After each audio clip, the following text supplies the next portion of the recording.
All right, all right. Thanks for taking the time to listen.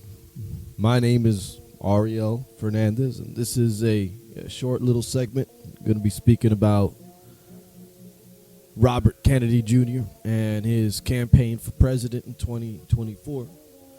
I was going to talk a little bit about the events that Mr. Kennedy is going to be throwing and some events that you could be attending. Also going to be going into the pillars of the campaign, talking about what he feels is important and hopefully getting an understanding of what you feel is important, because this is a campaign by the people for the people. So let's get an introduction. Let me introduce you to who I am. My name is Ariel Fernandez. I'm a volunteer. I am doing this because I care about our democracy. I believe that our democracy is in peril. Just today, somebody was sentenced for 20 years of conspiracy and sedition, and there was a justice of the court who tied terrorism charges from 9/11 onto that sentence. Boy, oh boy, are we entering a dangerous time in our republic where we have to exercise our freedom of speech and make sure that the powers that be know that there is still an engaged public. So again, my name's Ariel Fernandez. I'm a volunteer. I'm going to be talking about RFK Jr., the campaign, the pillars of the campaign. And let's jump into those pillars right now.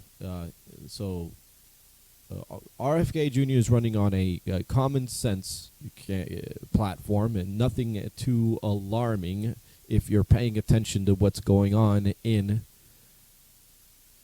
our country.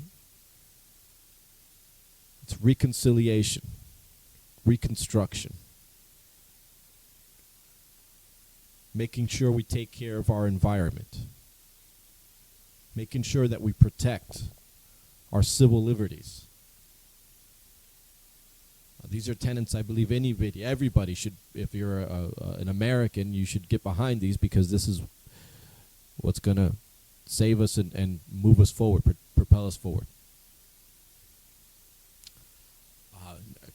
If you want to become involved in this campaign, which I encourage you do, click on the link on wherever you're listening to this or watching this, whether it be Facebook or YouTube or Clubhouse or however this information is getting out. Click on my profile, click on the link, volunteer, do whatever you feel like you could do, but just do. Don't be stagnant. Don't sit there watching the news get bigger and louder and more disturbing, and don't just sit there and watch it. On the other hand, don't get on the street. Stay off the street. This is not a time to go and cause public disturbances. This is a time for civil discourse. So let's get right into it. I'm going to be going through some quick news tidbits that I saw. Hopefully they'll shed some new information for you if you haven't heard it before. And if you have heard it, maybe I'll give it a spin that you haven't heard. A lot of stuff going on, and everything I'll be talking about is relevant to the pillars of RFK Jr.'s campaign, because, well, the topic's at hand. Yeah. So the first one I wanted to speak about was how recently the FBI was caught abusing their power over, I think the last count was 680,000 times. That's 680,000 Americans whose privacy was encroached. That's 680,000 times that our Constitution was broken in order to satisfy a political agenda. Now, as the presidential campaign starts to roll, and the talking heads get out there and start talking, you're going to hear the phrase a weaponized FBI. Our intelligence agencies have been weaponized. Well, guess what? Our intelligence agents have always been weaponized. It's just that there's a new person in charge now, and we're going to clear out the old. Now, who that new person is, I don't know. But I do see that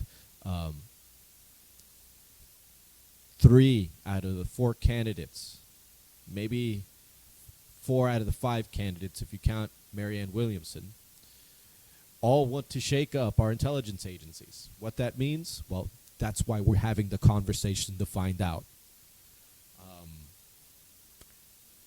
We just can't have intelligence agencies reaching in to public life and disrupting American lives to satisfy a political agenda. That's, in my experience and what I know, authoritarianism. That's the type of behavior that my parents fled Cuba because that's what the Castro regime was doing. When Castro had a narc on every corner, and not a narcotraficante, but an actual snitch. So every corner, every neighborhood has a snitch. That snitch told the government, the Estado, what was going on, who was who. And it wasn't just this person's up to something. They wanted to know what the behaviors were, what the patterns were. So that's how it works. Now they don't need that snitch. They don't need that narc anymore because we have computers. And unfortunately, a mix between our corporations and our intelligence agencies have taken the power of surveillance and weaponized it.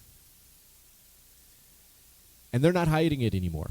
So now we have to let them know that we're not down with that. And it started way back with the Patriot Act, and it's a conversation. It's a conversation I'm glad that we're going to have this presidential cycle. It's a conversation I know that RFK Jr. is very adamant about having and saying that he's on the right side of history, meaning that we need to scale back how our intelligence agencies are surveilling us Americans here in the United States.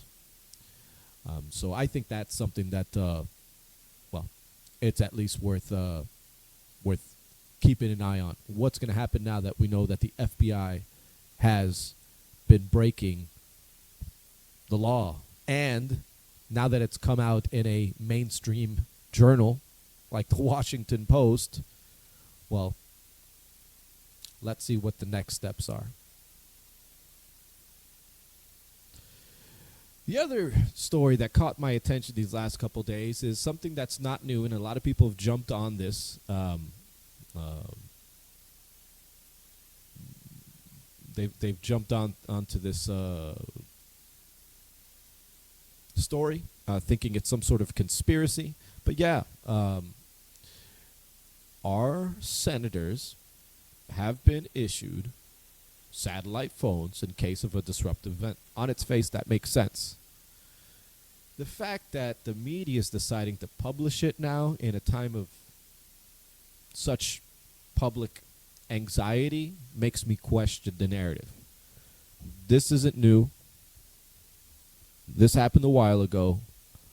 Why are we talking about it now? And the fact that so many people caught on to it and were like, oh my God, something's happening. That tells me that Americans as a whole, our underlying anxiety starting to bubble up. So we want to be careful. We want to be careful with the type of news that we ingest, and we want to be careful with how we disseminate that news to our fellow Americans, because anxiety leads to fear, and fear leads to making bad choices, right? So let's try to keep it as fact-based as possible without ruffling, pressing too many fear buttons, because that's never good. And I say that as lightly as I can because, well, the news ain't good. So somebody who we trusted for decades as hailed as one of the inventors of our modern digital age, it's coming out that he's a total slimeball creepo. Not just that, he was like into some really dystopian scientific stuff, is into some scientific dystopian stuff. So this is the depth. This article just came out. So I guess Bill Gates funded a company who was trying to vaccinate babies. 9-month-old babies with an experimental vaccine through a patch. And he was looking to test this on the babies. Oh, Bill. I mean, stick a fork in the guy. He's done, right? But these type of scientific ventures just put an exclamation point on how we need to rein in our scientific, academic community and let them know that they still reside on Earth. And on Earth, we still have a society. And within that society, we have boundaries and cultures, and we have to respect that. Ask Bill in Africa. Ask the Clintons in Haiti. We're not doing that. So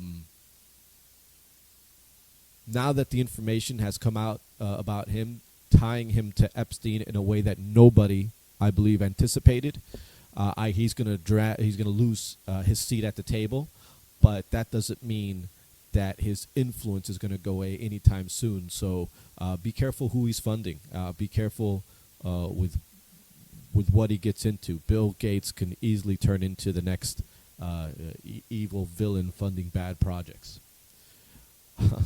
Let's hope not. And finally, this is the part where I would talk about any events that RFK Jr. is going to be at near you.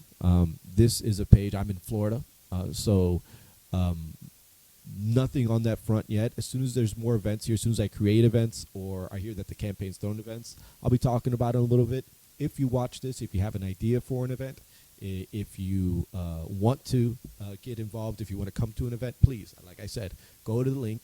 Sign up, get involved in this. We are at the precipice of a cliff, and the bottom of that cliff, the valley that resides there, is pain and suffering because we've let our republic go to rot. So it's time for us as Americans to stand up as unified as we can be and take control of our institutions so that we can begin to build the trust that we need to move forward as a society. If not, boy, we're in trouble.